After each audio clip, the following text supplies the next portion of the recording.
இயேசு என்கிற நாமத்துல நித்திய ஜீவன் உண்டு என்று சொல்லி வாசிக்கிறோம். யோவான் 20:31.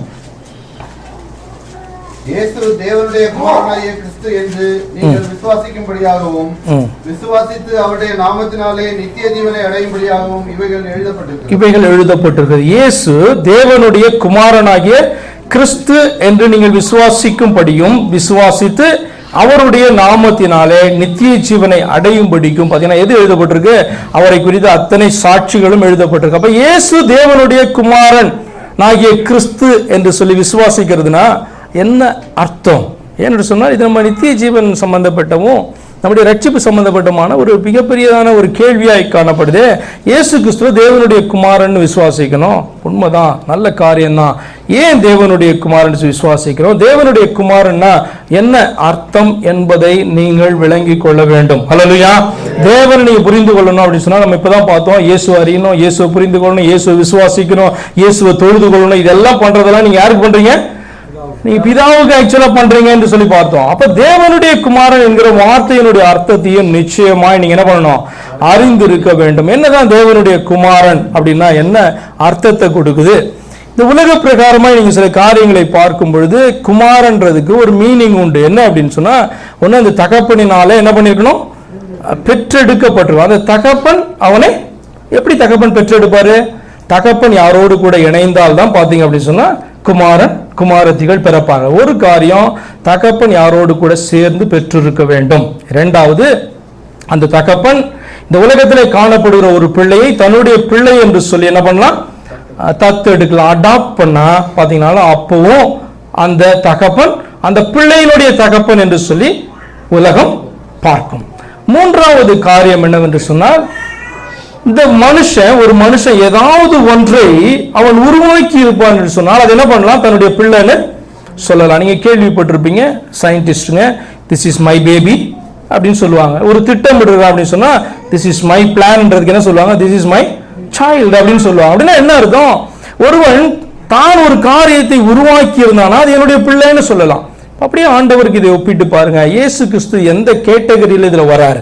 தேவனுடைய குமாரன்னா அவரால் பெற்றெடுக்கப்பட்டவரா, அவரால் சுவீகரித்துக் கொள்ளப்பட்டவரா, அல்லது பிதாவினாலே சிருஷ்டிக்கப்பட்டவரா என்று சொல்லி நீங்க பார்ப்பீங்கன்னு சொன்னால் இந்த மூன்றுமே கிடையாது. அப்ப வேதம் என்னதான் சொல்லிக் கொடுக்குது? தேவனுடைய குமாரன் அல்லது இந்த குமாரன் என்று சொன்னால் வேதம் என்னதான் சொல்லிக் கொடுக்குதுன்னு நீங்க வேதத்தில் ஆராய்ந்து பார்த்தீர் என்று சொன்னால் ஒரே காரியம் தான் காணப்படுது. என்ன அப்படின்னு சொன்னா, தேவன் மாம்சத்துல வெளிப்பட்டதை குறிக்குது, அல்லது இந்த தேவன் ஒரு ரூபத்துல நமக்கு முன்பாக இறங்கி வந்ததை அது குறிக்குது, அல்லது அதரிசனமான தேவன் நமக்காக தரிசனமானார் என்பதை குறிக்குது. அப்ப தேவகுமாரனுடைய வார்த்தை ரொம்ப ரொம்ப முக்கியமான வார்த்தை. அதை நீங்க தெரிந்து கொள்ளாத பட்சத்துல நீங்க என்ன பண்ணுவீங்க? இயேசுவையும் தேவனாக்கிடுவீங்க. ஏன்னா உங்களுக்கு பயமா இருக்கு இதெல்லாம் கேட்கும் போது.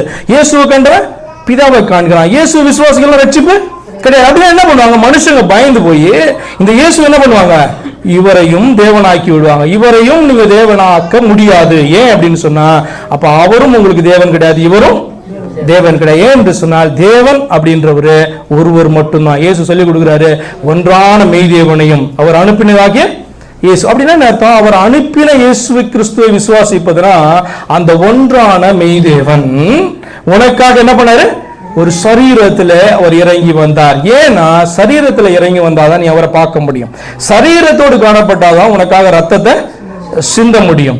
அப்ப உனக்காக பலியாக வேண்டும் என்று சொன்னால், உன்னை ரட்சிக்க வேண்டும் என்று சொன்னால் என்ன பண்ணணும்? அவரு ஒரு சரீரத்துல ஒரு ரூபத்துல அவர் என்ன பண்ணணும்? உனக்காக தரிசனமாக வேண்டும். அப்ப இயேசு பிறந்தார், இயேசு பிறந்தார் அப்படின்றதுடைய அர்த்தம் என்னன்னா, அவர் தனக்காக ஒரு சரீரத்தை தெரிந்து கொண்டார்.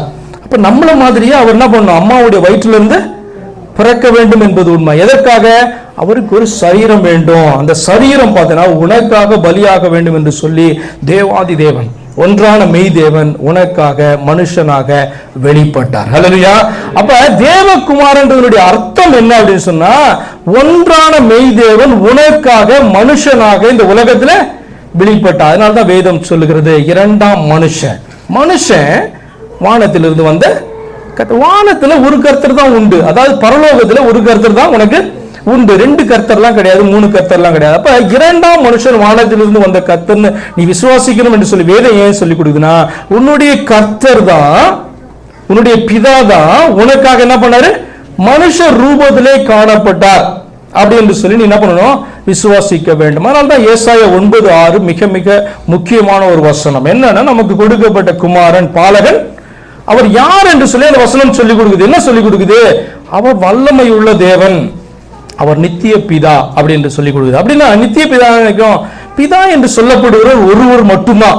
அவர் குமாரனாக வந்திருந்தாலும் சரி, அவர் ஆவியாய் உனக்கு முன்னாடி காணப்பட்டாலும் சரி, எப்படியா இருந்தாலும் பிதா என்பவர் ஒருவர் தான். அப்ப அந்த குமாரனை குறித்து ஏன் வேதவசனம் எப்படியாய் சொல்லுகிறது? நமக்கு கொடுக்கப்பட்ட குமாரன் நித்திய பிதா என்று சொல்லினா, அவர் மாற போறதே கிடையாது.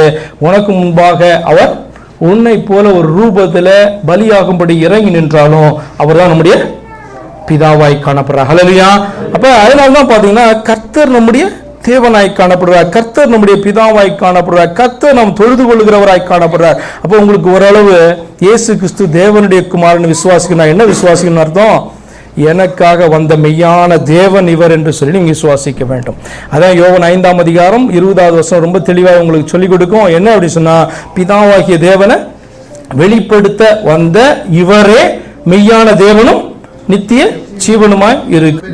1 யோவான் 5:20 சத்தியம் உள்ளவரை அறிந்து கொள்வதற்கு தேவனுடைய குமாரன் வந்து நமக்கு புத்தியை தந்திருக்கிறார் என்றும் அறிவோம்.